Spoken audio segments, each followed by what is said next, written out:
बिस्मिल्लाहिर्रहमानिर्रहीम। अस्सलामुअलैकुम नाज़रीन, नई अपडेट में खुश आमदीद ख़वातीन हज़रात। और यहाँ पर आपको बताएं कि शहर कायद में बादलों ने डेरा जमा लिया। आपको बताएं कि शहर में बादल बरसने लगे। Malir, Shahrah Faisal, M A Jinnah road, Burns road के तरफ भी बादल बरसने लगे, जबकि कराची शहर में मुतअद्दिद इलाकों में शदीद तूफ़ानी बारिश देखी जा रही है। एयरपोर्ट पर 3.4 मिलीमीटर बारिश रिकॉर्ड की गई, जबकि दीगर इलाकों में भी मुतअद्दिद बारिशों के हवाले से पेशन गोई कर दी गई है।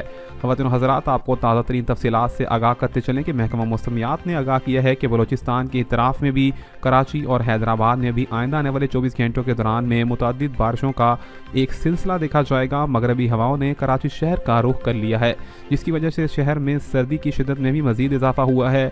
शहरियों को अपने आप को ढांपने के लिए गर्म कपड़ों के इस्तेमाल की हिदायत भी जारी कर दी गई हैं, जबकि ये भी बताया गया है कि शहर का मौसम काफ़ी दिनों तक खुशगवार रहेगा, क्योंकि आइंदा आने वाले 24 से 48 घंटों में मुतअद्दिद बारिशें होंगी। इससे कबल आपको बताएं कि दिन के औकात में Orangi town, north Nazimabad, federal B area, Saddar और इसी के साथ साथ मजीद इलाकों में भी बारिशें देखी गई हैं।